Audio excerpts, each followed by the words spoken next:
starting. Shut your mouth. Shut your fucking mouth.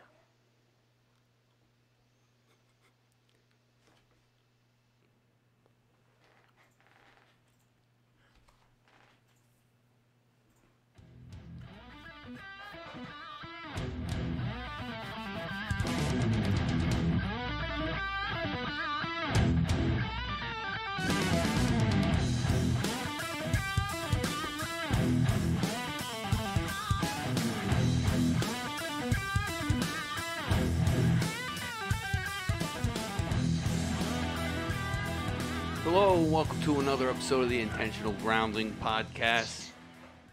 It's me, your co-host, Chris Otto, here with, got to bring in my partner, Glenn. What up? Happy Uncle Glenny. And today we have a special guest with us, the editor-in-chief of the Music City Miracles SB Nation blog, Jimmy Morris. What's up, Jimmy? Not much, guys. What's going on? Do you prefer Jimmy, James, Jameson? Jimmy's good. Jimmy's good. All right. All right. So just give everyone a little background, kind of how we end up with Jimmy on the podcast this week. So I was replying to a tweet on the Twitter. Someone said something about, the Tennessee Titans not getting enough credit for being a 3-1 team. They were given, I guess the Bengals and a couple other teams the attention and not them. And my feelings is I don't think they're that good. I think Mike Vrabel maybe coached them as a unit to be better than what they are. And then I believe it was you, Jimmy, who said they have a stud quarterback. And then that's where my disconnect came in That's where it full went effect. off the rails. Yeah, I think that's how it all got started. And Well, if we could rewind time a little bit. We actually had a debate last week. I said that the Tennessee Titans were actually a really good team because we opened up with there isn't a lot of good teams in the league. And I said there is a lot of good teams. I said they're just not the usual suspects. And I think that Tennessee is one of them. And then we talked about Vrabel maybe being part of that Belichick tree. I think they're playing above their talent level. I don't consider him as part of that Belichick tree at all. Because, Jimmy, correct me if I'm wrong. Your offensive coordinator, he came from the Rams?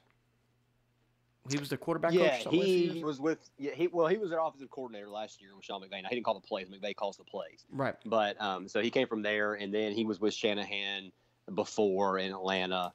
So I mean, he's really kind of from the Shanahan tree. So basically, no ties to the New England trees. This is really where I'm going with because we were trying to figure out do you guys in Tennessee consider him a disciple of Belichick?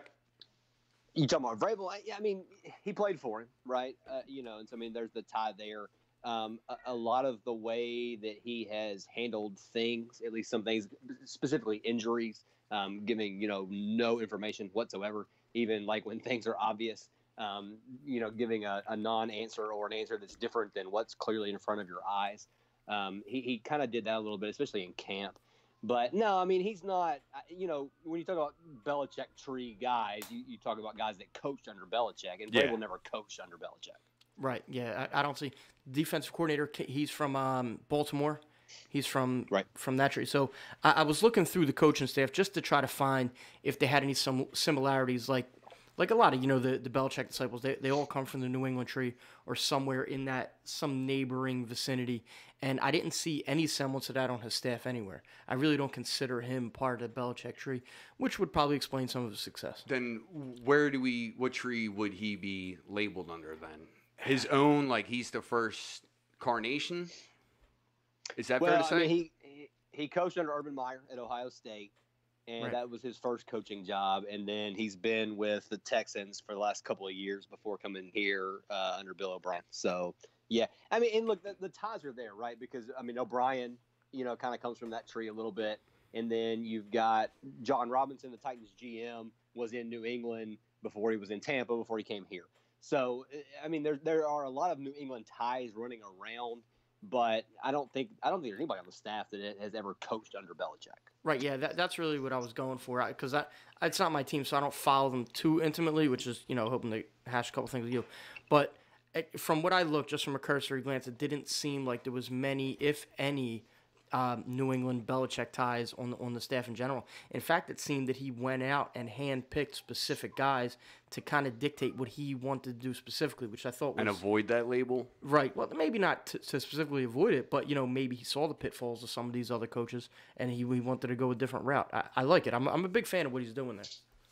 Okay. Yeah, I mean, we're all thrilled, and look, being a Texans fan, you saw what they were able to do against the Texans in that game, where they were down to their fourth and fifth offensive tackles, where they didn't have Mariota, that kind of stuff. So the thing that we all hated about the last coaching staff, Mike Mularkey, the head coach, Terry Robisky, the offensive coordinator, was that they were running a scheme that would have worked, like in the 90s, as far as offense goes. But it wasn't exotic smash mouth. So, exactly, but it was a whole lot more try to be smash mouth than right. exotic kind of went away last year specifically, and it just wasn't able to sustain success in today's NFL. You got to score points, and that offense was not necessarily predicated on scoring points. It was on ball control and keeping the ball away from the other team.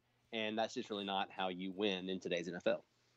Yeah, I kind of was surprised when I saw that Chip Kelly didn't actually make the moves to take Marcus Mariota, because coming out of college, I figured that he would be like a good system quarterback, and that's how Chip Kelly became a known quantity. So why not take your guy specifically and move on with them for the pros? But that's neither here or there on why, we can get into different scenarios on why Chip Kelly overall decided not to select them. But well, and it depends on what you believe, right? I mean, there were reports out there that the Eagles offered a pretty hefty package for the number 2 pick, and that the Titans didn't want it, that they wanted Marcus Mariota. So, I mean, I don't know what's true and what's not, but that was definitely swirling around when that draft happened. So there was, again, I don't know how true that is, but that's just something that we kind of heard floated around, kind of in the weeks leading up to that draft. So let me ask you, before we, delve in a little deeper, because we live in Philadelphia, so we got a majority of the Philadelphia side and hearing the rumors that they were offering X and Y to the Titans for that pick. How are you guys in Tennessee feeling about this? Did you guys want Marcus Mariota specifically? Did you want the picks? Yeah, I mean, so at the time, Ken Wisenhunt was the coach here. Okay? Yes. And so they had Zach Mettenberger, who obviously did not pan out. But at the time, he had done enough things where it looked like he might be able to be at least a serviceable NFL quarterback. And the Titans roster was so barren of talent just everywhere that I think a lot of us would have been in favor of getting the picks and being able to add some players. Because, one, I mean, the whole thing was Ken Wisenhunt and Marcus Mariota was not a good marriage. Like, the system that Wisenhunt wanted to run versus, what Marcus Mariota does well, they're not really the same thing. And so, I mean, that's what ended up ultimately getting Ken Wisenhunt fired early on, because basically, I mean, I don't know how much y'all pay attention, or I know one of you said you're a Texans fan. There was a game in Marcus's rookie year where, or actually it was the year before. It was when it was Marcus's rookie year. Marcus was hurt though, and Zach Mettenberger started the game, and the Titans had an offensive tackle named Will Svitek, who might be the worst offensive tackle to ever play football. Okay, to ever actually start in an NFL game. And Wisenhunt and them left him out there to block J.J. Watt one-on-one the entire game. And I mean, Zach Mettenberger almost died. Like, it was seriously yeah, I bad. remember that game. And so, I mean, ultimately, that's why Wisenhunt got fired halfway through his second season, was because he was like, look, his whole offense was predicated on 7-step drops, hold the ball forever, take shots down the field, which is, fine if you have the right personnel, the right offensive line to do that. The Titans didn't have that at the time. And so, whatever quarterback they ran out there, they were getting killed. And so, this was right when Amy Adams Strunk took over as the controlling owner. And early on, there was a lot of talk here about she doesn't care about the team, because like when Bud died, Bud Adams, who was the Titans owner, for a long time, was the Oilers owner before, obviously, when he moved the team here. When he died, they went to his kids, as part of his will or whatever. And so there's, just real quickly, there's basically 3 entities of that. So Bud had a son and 2 daughters. All right. Well, Bud's son died years ago. So when he died, basically a third of the team went to Bud's daughter-in-law and her sons. A third of the team went to I can't remember their sister's name at this point, and then a third of the team went to Amy Adams Strunk. Well, when it first started, the other sister let she was a controlling owner, but she let her husband run things, and Tommy Smith is his name. I mean, just a buffoon. Well, he's the one that hired Wisenhunt. Well, they basically the rest of the family ousted him after his first year, and that's when Amy Adams Strunk took over. But anyway, there was a lot of talk here about they don't care about the team, they just have it because their dad had it, and blah blah blah. And so, kind of the first thing that really clued us all in that Amy Adams Strunk did care about the team was when she fired Wisenhunt halfway through that second season, and had to eat a bunch of money because he had a 3 or 4 year contract, and this was only his second year. But obviously saw there that they had a guy that they think is their franchise quarterback, and that they were going to get him killed. And so you've got to protect your best asset, and so that's why they moved on from Wisenhunt at the time. All right. Yeah, I mean that's just a lot of history there, but right.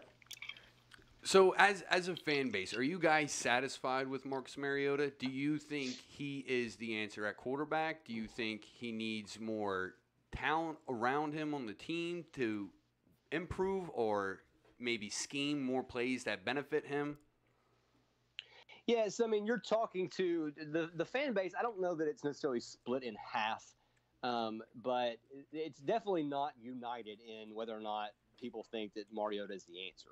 I think that it's probably something like 75-25 yes, that think he is the answer. But it may not be. That may be a little bit high. I don't think it's 50-50. Okay. But it's kind of somewhere in there. There's a vocal minority, let's say, that really don't think Mariota is the answer, and these are the people that I fight with constantly on Twitter. Well, let me ask you this. I don't mean to cut you off. So in the positive, and this is Glenn. Like I said, I'm a Chiefs fan. So I don't really have a dog in this fight. But I've been part of some shaky quarterback situations the last few years.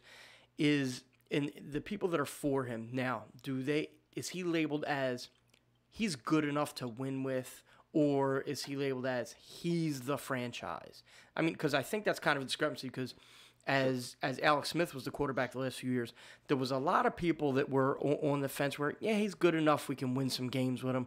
He has the capability to win a Super Bowl, but the defense has to be on point. The line's got to be great. You need Randy Moss and T.O. outside for him to, really excel. But in today's NFL, you're not building a team like that. So my question was, is he good enough to win with, or is he the franchise, according, to the fan base? Yeah. So, I mean, I think probably the majority of the pro Mariota people probably fall into he's the franchise category, just because, if you believe in him, then you really believe in him. You know what I'm saying? I mean, I think the majority of those people, I mean, that's the camp that I fall in. Okay. I think that he is absolutely a franchise quarterback. I think that once they are able to establish the offense that they want to run here with Matt LaFleur, and look, you saw, the biggest thing right now is the consistency from Mariota. Okay. Right. And so, we live in a world now, right, where everything is either yes or no, black or white. There's not a middle ground. And so some people, the people that frustrate me are the ones that believe in Mariota and then refuse to acknowledge that sometimes he's not good enough. Okay. Right. And so, I mean, listen, sometimes he's not good enough. There are times that he misses throws, but I mean, you see that from all the guys. So, I mean, that's not it's the NFL. You're not going to hit every throw as it's made out to be sometimes. But he needs to be more consistent. And again, I'm one that falls in the camp that I think he's a franchise guy. But he definitely does need to be more consistent. You just see a few throws in certain games where he needs to make them. He doesn't make them. Now, he doesn't get any help. He's got to have I don't think he has the worst set of pass catchers in the league, because they do have Corey Davis, who I happen to think is going to be really, really good. I love Corey Davis coming out. Yeah. But outside of that, it's a disaster. I mean, they had Delaney Walker, who's very good, but he broke his ankle in the first game. He's out for the year. Rashard Matthews had been their most talented receiver, the most consistent guy. And he asked for a release, seasons, right? And he just up and quit on the team, for whatever reason. So now you're running out Taywan Taylor, who I think has a skill set that can be productive in the NFL, but he's not a number 2 guy. You're running out Tajay Sharp as your number 3, who I mean is like a roster bubble guy. Don't you have Jonnu Smith, the tight end? We have Jonnu Smith, who has been completely invisible since Delaney Walker got hurt. The only thing that we've seen from him was in the Philadelphia game, a pass hit him in the chest and he dropped it. So he was good at the beginning of last year and then kind of dropped off, and he just hasn't. They needed him to step up when Delaney got hurt, and he hasn't done that. So, I mean, there's some guys that have some potential, but they don't have anything proven right now. I mean, even Corey Davis, look, I mean, he had a great game against the Eagles, obviously, and I think that I think that he has the potential to be a number 1 receiver. But, we're, a year close to a half with him. He was hurt most of the year last year, all that kind of stuff. But he has 1 regular season touchdown. So, I mean, again, just the consistency and that kind of stuff is not there. So and it's the first year in a new offense, too. But I also but I also think there are times that Marcus misses throws. And listen, Marcus has played for 3 different head coaches in his 4 years in the league. Yep. He's played for 3, I guess, offensive coordinators.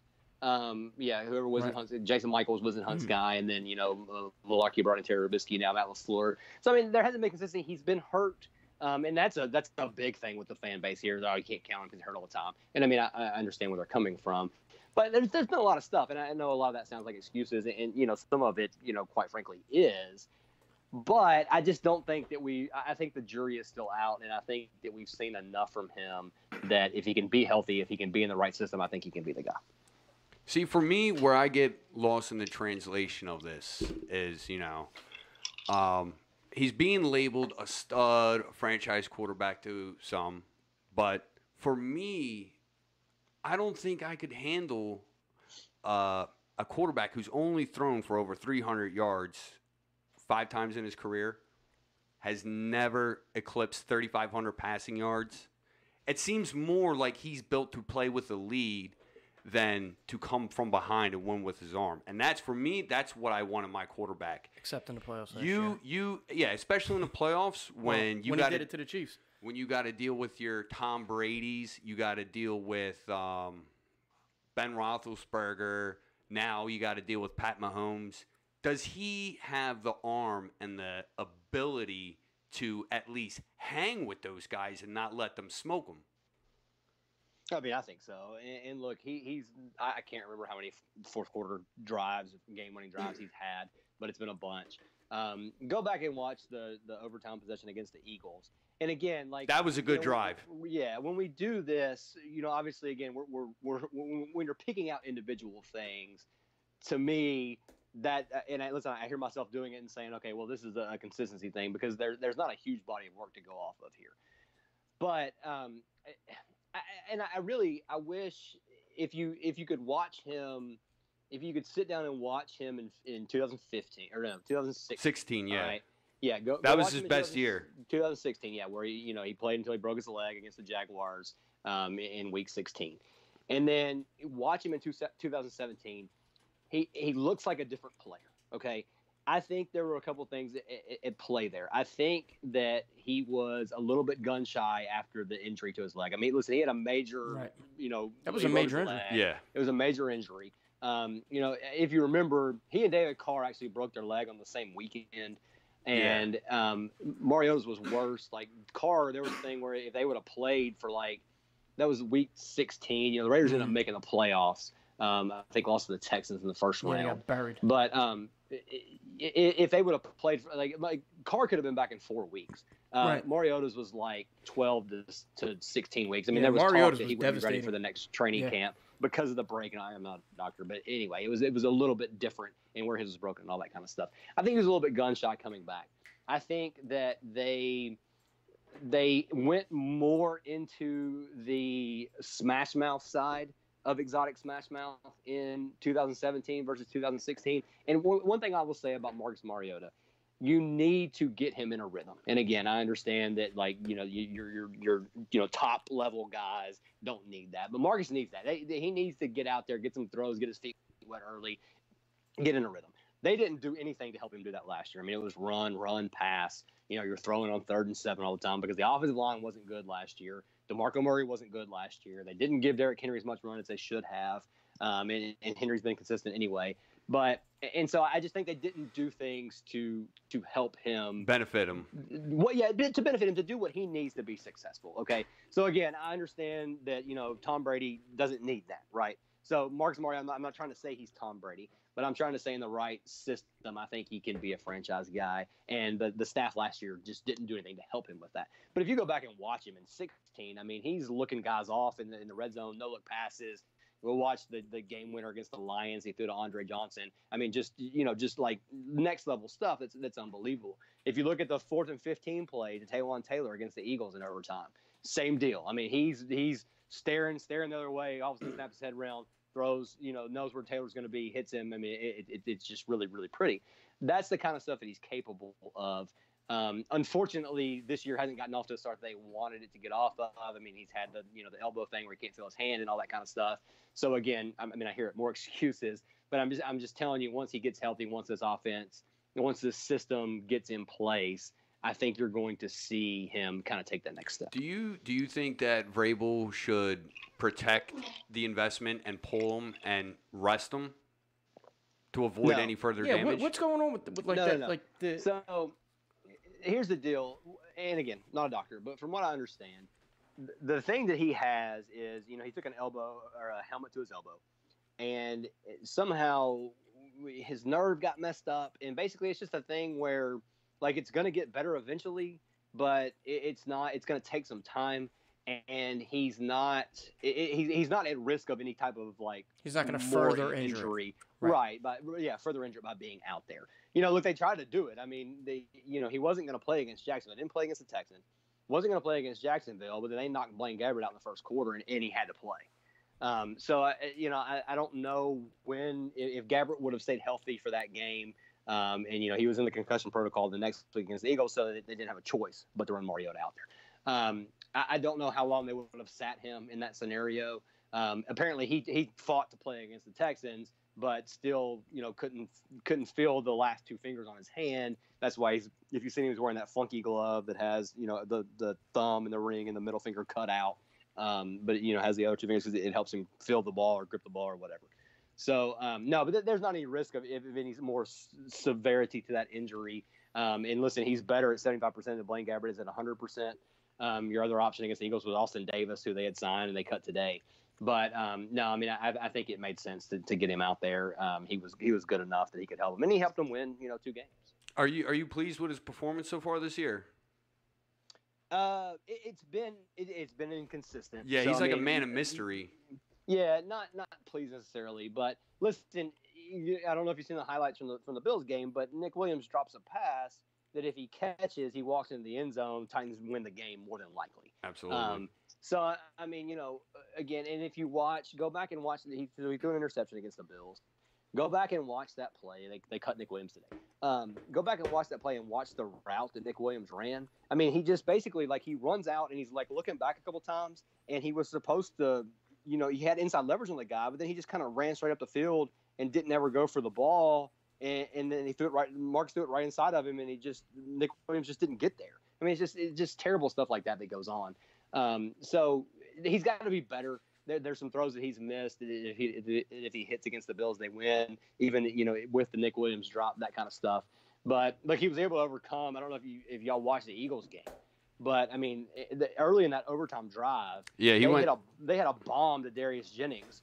That would have been, I can't remember where the play was from, but I mean, Darius Jennings was at the other 20 and just lets it go right through his hands. I mean, he's such a bizarro guy. That's what drives me nuts. It's unbelievable. And we're talking about Nick Williams and Darius Jennings, guys that y'all probably never heard of, right? Yeah. So I mean, those are the guys that they're running out there. But anyway, so his performance has been inconsistent, but it's a little bit too early to make a really judgment on what he's going to be, just with the injury that he's had, with the way the offensive line has been banged up. My opinion on Mariota basically is bad quarterbacks don't flash the kind of ability in games that he's had. There's been, like Jimmy touched on, inconsistencies with coaching, which is, in my opinion, the downfall of most busts that come through the NFL is constant changes of coaching and scheme. It takes a good 3 to 4 years to really master an offense. So Mariota being inconsistent in this early in this system, but he still had one breakout game against the Eagles, which is a very good defense. He shows enough ability to be a franchise quarterback. I don't know if he's ever going to turn out to be that, but bad quarterbacks generally don't flash the way he flashes when he does. Yeah, that's what's very puzzling. But for me, he's just not consistent enough. But listen, consistency comes with coaching consistency. Players go as coaches go. You never seen a consistent player that had constant rotating coaching staffs. You'll never see Matt Schaub was changing offensive coordinators like 4 or 5 years in a row. Offensive coordinators or coaching staffs? Offensive coordinators who called the plays. Kubiak wasn't running the offense. Was Kubiak running the team? It's still consistency That's a goofy within one. the system. Still consistency within the system. system. I got this question answered from Glenn. I'm pretty sure he wanted to strangle me over it, but let me ask you, Jimmy, out of all 31 other starters, where does Mariota sit in your mind? Well, okay, so the way that I look at it right now is you've got your top tier of guys, right? Your Tom Brady, Aaron Rodgers, Drew Brees. I'm gonna leave somebody out. Patrick Mahomes. I don't know if that's who you just whispered. That is indeed who I whispered. Dude's been an absolute stud. So, I mean, it's probably too early to put him in that group. But definitely, if you give me the choice of one of those two guys, I mean, right now I'm taking between Mariota and Mahomes. I'm taking Mahomes. Okay, so and I love Marcus, but I'm trying to think who I'm leaving out of that group. But you've got your just absolute franchise, no question studs, right? Yeah. I mean, Matthew Stafford, probably not quite in that tier, but in the next tier below. You've got your guys like an Alex Smith, like a Kirk Cousins, that you know what you're going to get from them, right? And in the right system, they can be successful, game manager types, that type of deal. I think Marcus is in a group of guys that – the majority of NFL teams are dealing with right now that, you've seen some good things from, but you have more inconsistency than anything else.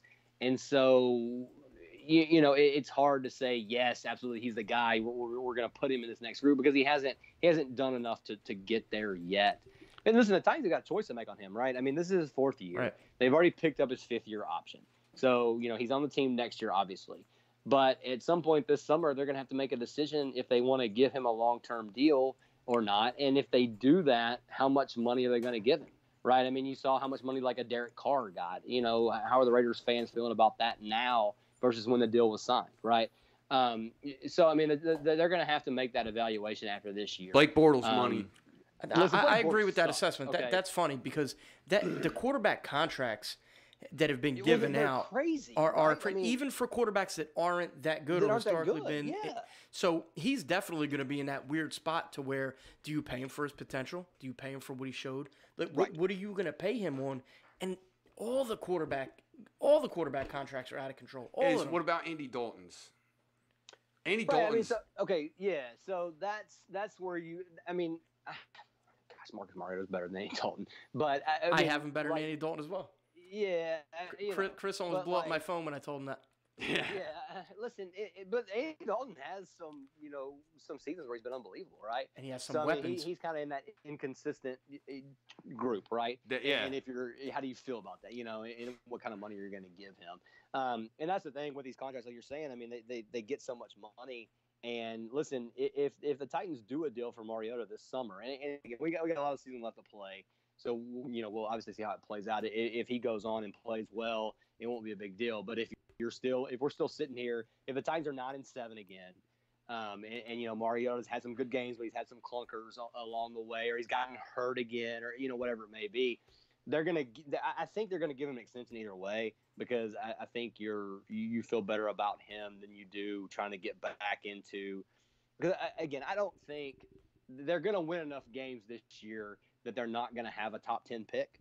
And so if you want to go get a quarterback, where are you going to get him? You know? Right. So, I mean, I think they give him an extension. I think he ends up getting a bunch of money because that's just kind of how it goes, right? And then there's going to be a section of the Titans fan base that's going to lose their freaking minds because they just hate him so much and they think he's so bad. But, you know, I mean, I think he's, like I said, I think he's probably in about the third tier of guys in the league, which I think is the majority of what the quarterbacks are right now. These guys that the jury's kind of still out on. You feel really good about some weeks, and then you don't feel so good about them the next weeks. You brought up Blake Bortles. Blake Bortles is the worst. I mean, he's so bad. And like, I can't tell you. Like, I was depressed Sunday afternoon, right, because the Titans go to Buffalo and lose. But watching the interception that he throws off of his lineman's helmet. Terrible. Terrible. That cheered me up so much. I just love it. And the Jaguars are so dumb, right? I mean, they've got one of the best defenses in the last decade, right? I mean, they got this like historic defense, and all they had to do was go sign a Kirk Cousins this offseason, and they're like Super Bowl favorites, right? Yep. But they're committed to Bortles, and so they bring him back, and I love it so much. And the Jaguars fans, they're the worst fans in the NFL, bar none. Duval. And they love him, and it's like, one week they love him, the next week they hate him. He stinks. They have this thing. It was that playoff performance. It was that playoff performance against Pittsburgh. Was it against Pittsburgh, right? No. It was New England. He didn't do nothing against Pittsburgh. He had a monster game. Well, who did he have the monster game against in the playoffs? I think everyone got fooled by that score, but it wasn't on Blake Bortles. He had a couple big throws, but it wasn't Blake Bortles. That people got that twisted because I was talking with a guy over. He was saying Blake Bortles is at least good enough. I said no, he is terrible. He's so bad. He's so bad, and I love it because they're just ruining this defense that they have. And then they're not going to listen. I'm just telling you, they're not going to win Super Bowl because if you go back and you look at, I mean, how long has it been since a team with a dominant defense won a Super Bowl without an offense, right? I mean, do you have to go back to the Ravens? Ravens? No. Tampa Bay Bucks? No, Denver. Yeah. Denver with Peyton Manning. Okay, but Peyton didn't hurt them, right? No, Peyton didn't. Well, actually, you know what? That year, that was the year Peyton got benched. He got benched for, what's the name? Brock. Yeah, the Chiefs put him on the bench, and he got benched for Brock, and then he came back for the playoffs. Yeah. And he wasn't that good. I mean, he wasn't that good. They carried Peyton. They carried Peyton, but if I had to pick a team, well, you could also go Seattle. But Seattle's offense did enough. If I had to go a team that was unbalanced, I would say Denver was probably the last unbalanced team. Yeah, that's true. But I mean, you talk about Seattle. You Russell Wilson or Blake Bortles come on. Right? Yeah. There's no. That's what I'm saying. There's no difference. So I mean, no comparison. It's just anyway. We got off track here, but I love making fun of Blake Bortles. It's so much fun. Yeah. All right. Before we let you go, who are your picks for the Super Bowl from each conference this year? Well, right now, you got to say the Chiefs and the Rams, right? I mean, I don't think it's really even that close. Yeah, I can respect right now, that. When you look at what Andy Reid has been able to do, and we all know Andy Reid's a good play caller, but the weapons that they have there, and just with Mahomes, I mean, there's just so much fun to watch. Yeah. Their defense is terrible, but, if you score 30, 40 points, it doesn't matter. Right. That's right. In the Rams, I love Sean McVay. Just watching what he does and the whole and this is kind of where I think Mike Vrabel falls a little bit into this, like the whole kind of bucking the trends of Sean McVay talking going for it on fourth down, that kind of stuff about how we're not gonna we're gonna do that every time. We're gonna be aggressive. We're gonna try to win. The teams that use the analytics like the Eagles did last year, and just being smarter than other teams. And when like Jason Garrett, they punt on 4th and 1 with all the investment they have in their offensive line, the running back, and all that kind of stuff. You see this new way of coaches and the new way of thinking about things. And when you see what McVay and the Rams did to that Vikings defense in that Thursday night game, where he just out schemed it, right? I mean that's a very very good, very talented defense. And I mean McVay out coached Zimmer. Coached circles around it. Yeah, so, I see that and all that kind of stuff. These new offensive schemes that are coming out, McVay, Andy Reid. You see these teams that are putting together these game plans. Then you watch another offense, and they almost look antiquated. It's funny. Yeah. That the way, but they're really bringing. It's nothing new. If you watch college football, you've seen all this. Yeah, that new AAF football league or whatever, there won't be kickoffs, and you go for 2-point conversions. There's no extra point kicks. Yeah, I love it. And see, list. listen, I mean, the thing, the Friday after that Rams-Vikings games here, again, because LaFleur came from McVay. And all the fans are like, oh my gosh, like we don't have the Rams offense. This is a disaster. But I'm like, that takes time. You gotta be patient with this kind of stuff. It's not gonna happen overnight. Right. But yeah, I mean, I think you got to go with the Rams and the Chiefs. I mean, they're the only two teams that have really been consistent to this point. I mean, obviously, both of them being undefeated, but the Saints are really good. I'm excited to kind of see the Drew Brees MVP. NFC. Yeah, and listen, the Saints defense was bad the first couple of weeks, but they were good last year. I think they're better than they played the last couple of weeks. So I mean that's going to be a fun game whenever we get that Rams and Saints. That'll be a lot of fun to watch. So, but yeah, I mean I think right now you got to go with the Rams and the Chiefs. Yeah, Chiefs and the Rams play. I want to say like week 9, maybe week 10 in Mexico City. So that's that's going to be a awesome. fun game. Yeah. All right, well, we won't keep you tied up anymore, Jimmy, but before we let you go, can you tell our listeners where they can find your work at? Yeah, absolutely. So, like I said, musicandmiracles.com, Titans SB Nation blog, a lot of good stuff there. I'm on Twitter at JMorrisMCM. I do Locked On Titans, Daily Titans podcast with Terry Lambert. So you can kind of just check me out all those places. All right. Thanks for coming on, Jimmy. We appreciate it, and we're going to cut to a quick break. Absolutely. Thanks for having me.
And we are back at it again after our quick commercial for our sponsors. We got to get that Speaking of sponsors, who are our sponsors? All right. Sponsors are coming from those guys. Hops Off the Vine, Harvard Ale from Crooked Eye Brewery. And the San Pellegrino. We love the water. Oh, you know what? That's nice. That was because I got the green cup, right? So it's like. What are you drinking? How's he doing it? That was a pretty dynamite call, though, we had from Jimmy Morris from Music City Miracles. One more time, big shout out, Jimmy Morris. So, James Morrison's cousin, for sure. Jim Morrison of the Doors. And no, it's the son of Morris. So would Jim Morrison be Jimmy Morris of Music City Miracles' son? How did we not address this on the fucking show? This is nuts. Boom, shakalaka. So anyways, Drew MV fucking P. Brees setting the NFL all-time passing record in a beatdown of the Washington indigenous people. Let's be real. It's the fucking Redskins, okay? It's the fucking Redskins. I'm gonna catch a lot of slack for this. Is the passing yards record really that impressive? Is it really that impressive anymore? Yeah. Why? All right. I think it'll level out after another couple of years, but I think when you think of all-time greats, right? Right. Where's Joe Montana rank? Didn't he throw for only 40,000 yards in his career? I don't know. I just know that the passing numbers are so inflated. Well, that's because we're in a passing league. Well, this is what I'm saying. I think it loses a little bit of its luster. I think passing touchdowns is still a big one. I'm not taking away from Drew Brees. He's close to that record, too. Oh, yeah. I think he's like 4 away now, maybe. Look, I'm not taking nothing away from Drew Brees. I think he's an all-time great. I do. But I think that the passing statistics are generally watered down. Does he rank higher than... Yeah, well, New Orleans is... historically, since Drew Brees is there, a pass-heavy team. 5,000 yards record. He has the most 5,000-yard seasons. Yeah. He's got more individually than I think every other quarterback combined in the NFL history. And to think, his career was almost over. With that shoulder, San Diego. He was almost fucking toast. So, shout out to Nola. Who dat? Yeah. Who Day is Cincinnati. Sorry, any Bengals fans that are listening and currently in attendance. Bengals. So yeah, they nice little beatdown of the Washington Redskins on Monday night. Looked so Alex Smith-like. You don't say. Unbelievable. He didn't look like that. It was worth that Kyle Fuller pick. Listen, let me tell you something. I couldn't have been any happier to see him get out of a Chiefs uniform. I really couldn't. All right. Houston, Dallas. I got that wrong. I went with Dallas. It was a stink fest. I went with Houston, and it was a stink fest. But the fact that the defense shut down and eliminated Ezekiel Elliott, who's been eliminated a lot this year. But that's their primary offense. I mean, they have no wide receivers. All that money for Tavon Austin, they don't use him. It's a gadget player. You said scat player? Gadget. Oh, gadget. He's not a wide receiver. Yeah, Cole. You can't have a guy like Cole Beasley being the forefront of your passing attack. What the fuck's wrong with that? Don't be racist.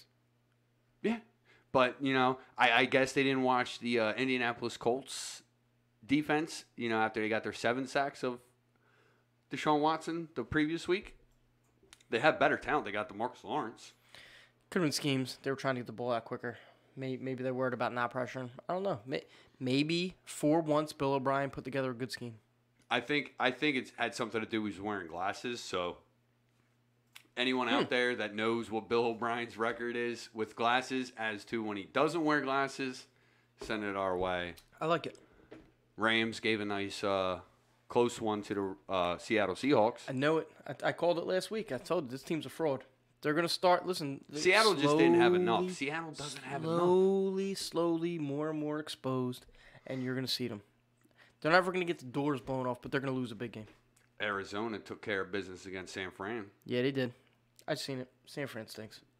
We'll move on to the next one because there was nothing impressive about that game for me, really. Minnesota beating the Eagles. The game of the week. Pew, pew, pew. like I said, buddy, now is the time to catch the Eagles. It'll last for 3 games tops. What they're doing with that hangover. That hangover and Carson Wentz shaking off the rust. I don't know. That's weird because I thought the Eagles were going to be much better at this point in the season. There's only one team with a winning record in the NFC East, right? They're not that good of a team. Only one team with a winning lightning record? in the fucking bottle. I think Washington. Was it Washington? Washington was the only team with a winning record in the NFC East. I think I saw that stat flash up. They might not. Yeah, I think they're 3-2 now. The NFC Beast. Terrible division. LA took care of business against the Oakland Raiders. Yeah, knew that. Oakland. What did John Gruden say? He said, "I think I'm a pretty good play caller." Yeah, he fucking stinks. But he said like my fingerprints are all over this team. Oh, yo, they are. They fucking are. Is anyone surprised that Carolina came back and cooked the Giants? Not really. Odell Beckham starting drama. He had that interview where he said a couple of not nice things. Yeah, can they throw a pass over 20 yards? Get used to it, pal. You crippled that team with that contract. That's just what I was gonna say. Get used to it. He just crippled that team. Yep, get used to it. When they can't surround you with any more talent, it's your fucking fault. And a surpriser, Pittsburgh beat Atlanta. They looked like they were the Steelers of what we're used to see. They look like the Steelers.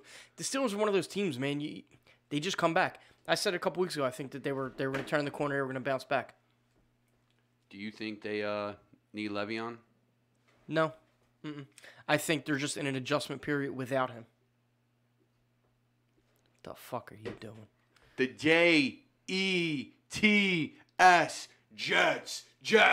Jets. I cringe every time I hear that fucking chant. Oh my god, it's disgusting. Took care of the Stallions. Yeah, they blew their wad against the Chiefs. They blew their wad against the Chiefs, and it just is what it is. They fucking, they're done. Their season's done. If you're a Broncos fan, sorry. Fire John Elway now. He's a fucking dope. Never. He's a legend, and I hope he stays there forever. Moving on to the my game of the week. The fucking weekend. Damn it, fucking Blake Bortles, you piece of dookie. Look, Blake Bortles didn't have as much of an outcome of that game as everyone likes to seem. He threw one interception that ended the game. They weren't going to win. He threw one interception at the end of the half.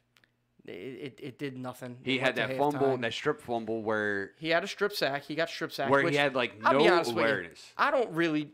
Look, it's hard for me to blame strip sacks on quarterbacks. Yeah, but look at his awareness. If you watch it and you look at his awareness... He was stepping up in the pocket. It was a great play from D. Ford. It was a great play. It was a great play. And you get embarrassed by D. Ford, you're having a bad fucking day. D. Ford is quietly, I believe now, leading the league in quarterback pressures. Is he up for a contract this year? Contract year is undefeated. We need like one of those things, Mr. Producer Man, that comes up with like contract year and flashing like.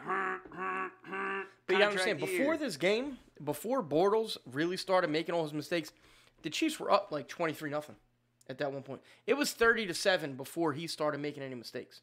So it's not even that his mistakes didn't really cost him the game. The Chiefs drugged them up and down the field with relative ease. I think they only punted once when the game was in contention. How much do you think they missed Leonard Fournette that game? Do you think Leonard would have made a difference? I don't think Leonard would have made a difference. Some of the bleeding for them? I don't think so because T.J. Yeldon was gashing the Chiefs and Fournette would have gashed them just as well. I don't think that would have made a difference. You got to look at it. They came to the game. Bortles threw the ball. The ticker, too. He's at a minute right now. Bortles threw the ball 61 times. Fournette wouldn't have changed the game. Bortles threw the ball 61 times. If you're forcing Blake Bortles to throw 61 times in a game, you know you're probably winning that game. Your defense is fucking rolling. Listen, you're probably winning that game. But listen, it is what it is. The Chiefs. Now, what did T.Y. Hill do that game?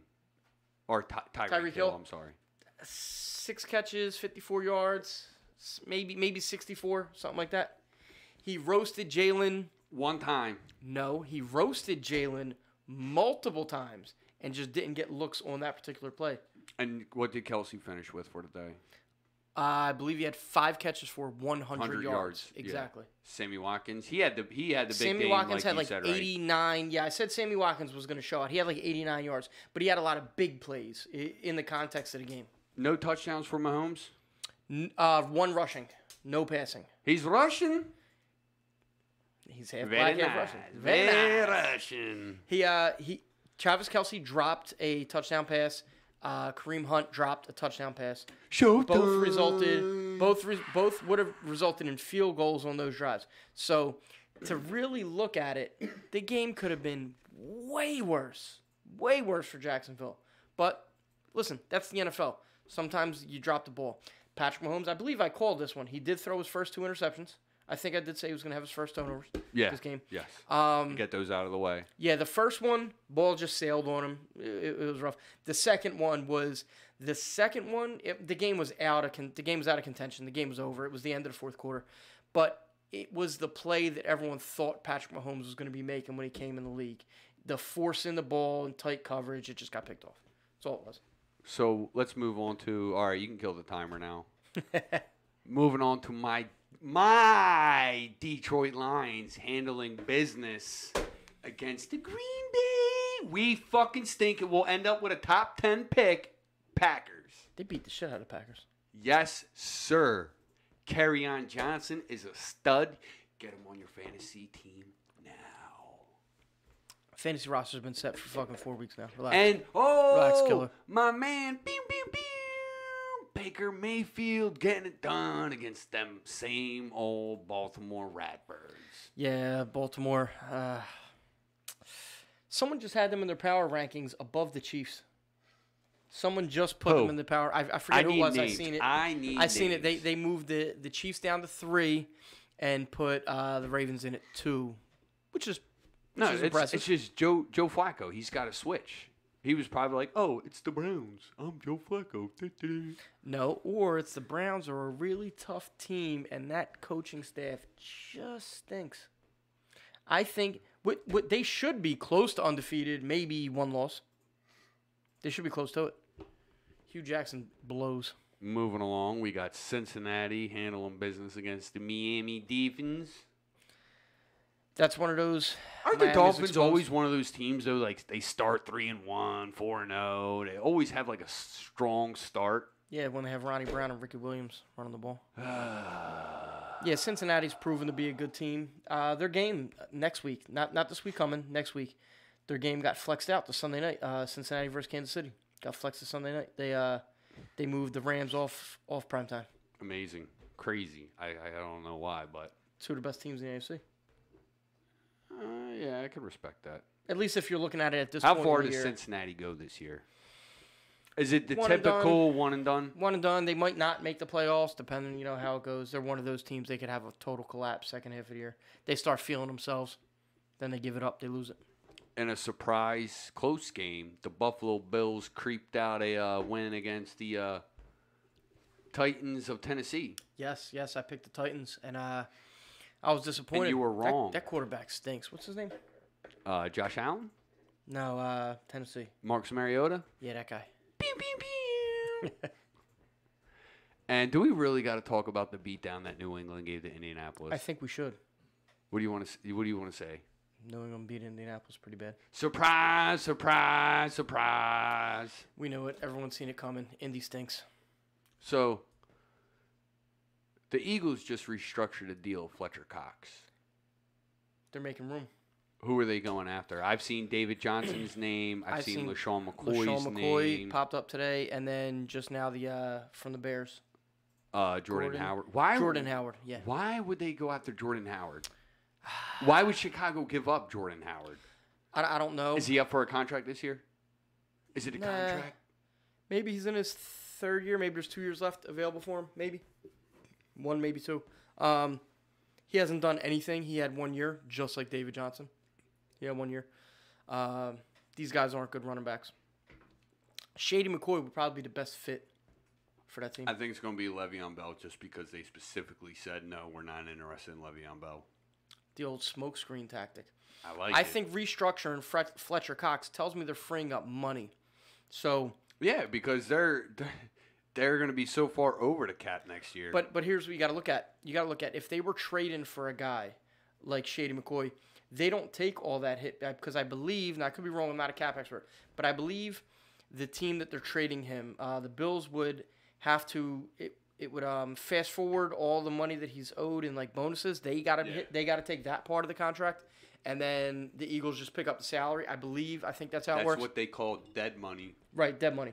So I don't think they'd be moving around that much money if they were just going after Shady. I think they could be going after Le'Veon. You might be right on this.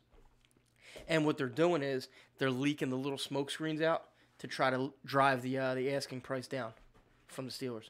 So that's why I think they're generating all the interest in these other running backs when in reality they probably want Le'Veon. I can respect that. Now, on to week 6. If our producer can hand us over our picks. Throw them up there. Now, can we just see that, or do our listeners and viewers see that as well? Throw it up on the screen. This way the listeners can see. We'll talk behind it. Yeah, we'll talk behind it. There we go. All right, so looking at this, Thursday Night Football, Philadelphia visiting the New York Giants. This is a trap game. You got a pissed-off Giants team that is tired of losing, right? And you also have a pissed-off Eagles team that is also tired of losing. Who are you going with? I just got to say Philadelphia is better than the Giants. I just think they're better. I want to say Giants just out of spite. Just out of spite. Spite work, yeah. But I think this is going to be a game that Carson Wentz is finally able to start shaking off the rust and showing back to his normal Call those the slump busters. Yes, and it's the right team at the right time. It's the right team at the right time. But I will say here, if the Giants beat them, I would not be surprised. The only way I'm surprised is if they cook them. If they cook the Eagles, then it's a panic button. Yeah, panic buttons definitely get pushed. But yeah, so moving on, we got the Tampa Bay Buccaneers taking on Atlanta. Jameis Winston led Buccaneers in a bad move because they benched old Fitzmagic. Is it a bad move? Yes. Jameis, now they got 2 weeks to prepare for Atlanta. They're coming off a bye. Atlanta has not been playing well at all. That's why I'm not going with Atlanta in this one. I'm going with Tampa Bay. You're going to go Tampa Bay. Big balls. Big balls. But I also have big balls. I'm going with Tampa Bay as well. So we're pretty much picking the same at the moment. Yeah. Pittsburgh Steelers traveling to Cincinnati for possibly Cincinnati's first test. I'd say so, against a revved up Pittsburgh team. Who are you rocking with? Pittsburgh. I'm going to go with Cincinnati because I think their offense is rolling right now. Look, I hope for Cincinnati to win, only because then they'll be coming in into the Kansas City game on their high horse a little bit, confidence boosted up a little bit, feeling themselves a little bit. If you go in and you get beat by Pittsburgh at home, your feathers are ruffled a little bit. You're a little more refocused. You got a little more chip on your shoulder. I'd rather see them come off a win. Unfortunately, I think Pittsburgh is going to go in there and handle their business. L.A. Chargers travel to the Browns of Cleveland. They're going to Cleveland? Yes, sir. This is one of those games where if I bet, I wouldn't even go near it. I'm going to say my brain is telling me the Chargers. My heart's telling me Cleveland. I'm going with Cleveland as well. I'm going to go Chargers. Believe in Baker. You're going with Chargers. Now, are you doing that out of spite of me? No, because you know what? I should go with Cleveland because you should think with your heart every so often. And you know what? I'm switching my pick. I'm going with Cleveland. Open your heart. I'm going with Cleveland here. Seattle travels to Oakland. Seattle. Yeah. Seattle. I'm going to go with Seattle as well. I was just going to say, don't even think about it. Get Seattle. Chicago Bears are going to steamroll the Miami Dolphins. Shocker this year, John Gruden gets fired after this year. What do you think? I wouldn't be surprised. Nah, I don't think it. I would, That'd be I would love to say it. such a Raiders move. That would be a Raiders move. That would be such a Raiders move. I got Chicago, Miami. Chicago's going to beat down Miami. The Bears are going to beat Miami. I think it's pretty solid. Zona at Minnesota. Minnesota, they got to get off the schneid. This is another iffy one because Rosen. they got Arizona going to Minnesota, and we see what they did with the Josh Allen-led Bills did to them in Minnesota. I don't know. I guess I'm living in last year kind of still. I guess I got to really assess this and look at it. And if I assess it and look at it according to this year, Arizona still fucking stinks. So I'm going to go Minnesota. I got to go with Minnesota as well. And a bottom of two cellar dwellers, we got the Colts traveling to the Jets, Jets. Oh, fuck, who do I pick? Oh, goodness. Andrew Luck leads the league in passing attempts, I believe. Yes. They're throwing the ball way too much. Frank Reich said they have to adjust for that. And I don't think they're going to. I think they're still going to throw the ball that much. And I think the Jets win. I got the Jets as well. Carolina traveling to FedEx Field to play the Washington Indigenous people. I'm going with Kakalaki. Really? Kakalaki. Number one, never going to pick Alex Smith to win a game ever again. Could be wrong. Spite work. Kakalaki. I got to go with common sense and go with Kakalaki as well. That's right. Get on my level, kid. The Buffalo boy, Houston. I love losing Super Bowls. Travel to Reliance Stadium to take on my Houston Texans. Where Buffalo comes out with the win. Boom. Said it. I got to keep the tradition going. I got to say Buffalo, just because the last 2 weeks I've gone against my team, and they've come out on top, baby. And I've picked them.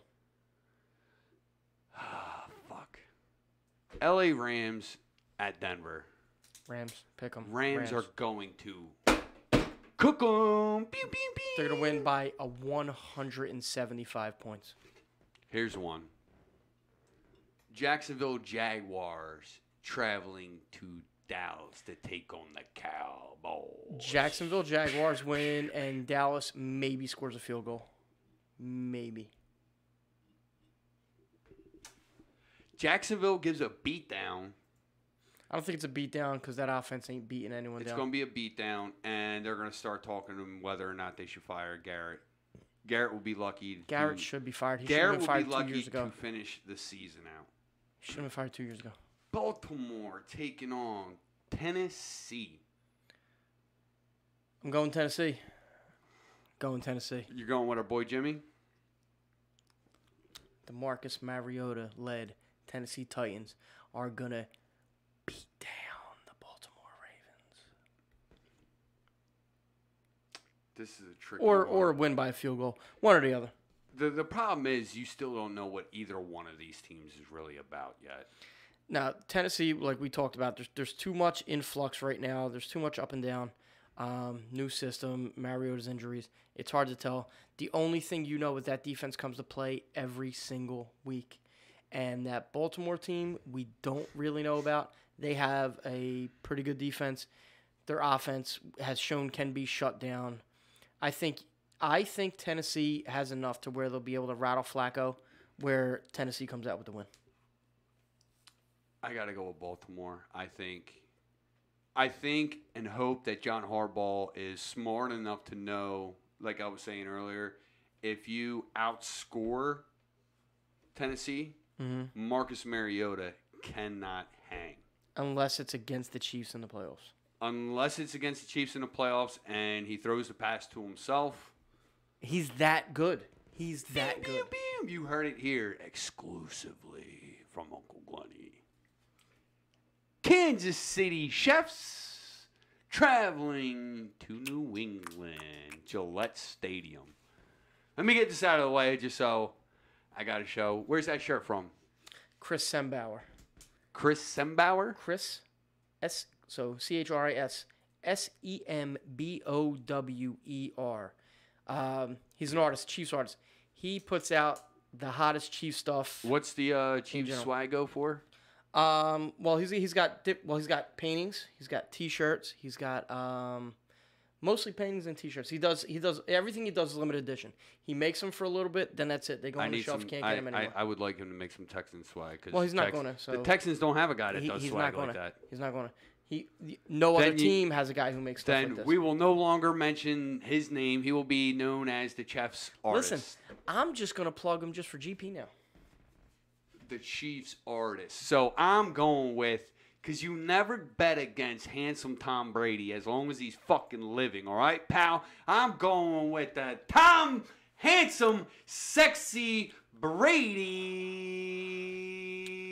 led Patriots to fucking cook. He is going to show Pat Mahomes who daddy is and why he's been around this fucking long at his age, motherfucker. He ain't no Blake Bortles, all right? Let's get that straight. He ain't no Blake Bortles. I'm fired up! There's only like 4 quarterbacks in the NFL who have thrown more interceptions than Tom Brady this year. Tom Brady is not playing well this year. He's, like I said, only 4 quarterbacks have thrown more than him. He's thrown more interceptions than, do the math, a lot of quarterbacks. Now, how many of them are clear as day interceptions and how many of them are flopping off the hands of wide receivers? Doesn't matter. Interceptions. It does matter. All I know is this. You're not The Rock. You can't tell me it doesn't matter, bro. Andy Reid owns Bill Belichick in the regular season. Which is fine. Listen, we're not talking about playoffs here. I can admit that. We're talking about a Sunday night game. When it doesn't fucking matter. Week 6. Daddy shows up when Daddy needs to show up. Sunday night game. Listen, but we've seen this story. We've seen it before. We have, and the Chiefs blowed them out. Oh, my God. The Chiefs are going to the Super Bowl because, you know why? The Chiefs just fist-tucked something nasty words, explicitives to the Kansas City Chiefs. We're going to the Super Bowl. But guess what? The piper comes to collect, motherfucker. Let me know when you're done. You done? You got it all out? No, you don't fucking bet against Daddy. I'm only picking this because of spite. Just because I know history and I know my brain says Kansas City regular season beats New England. Beats the shit out of New England. And it doesn't fucking matter because Daddy comes when Daddy has to. All right, I got news for you.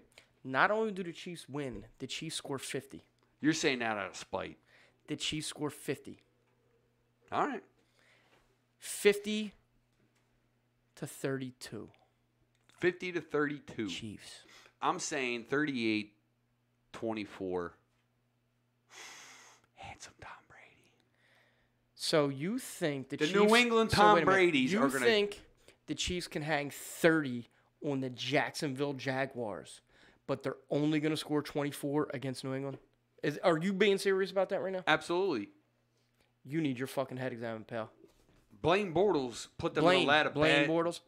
bad situations. Did he put him in bad situations? Yes, you need good quarterback play. Did he put him in bad situations? How did he do that? Throwing an interception off the top of his lineman's head. At the end of the half. Strip sack. At the end of the half that resulted in nothing. He could have got him back into it. At the end of the half, it resulted in nothing. Bad quarterback play means your defense is on the field more, right? His turnovers, they didn't give the Chiefs any more opportunities to score points, except the. Do we have a nagging gif?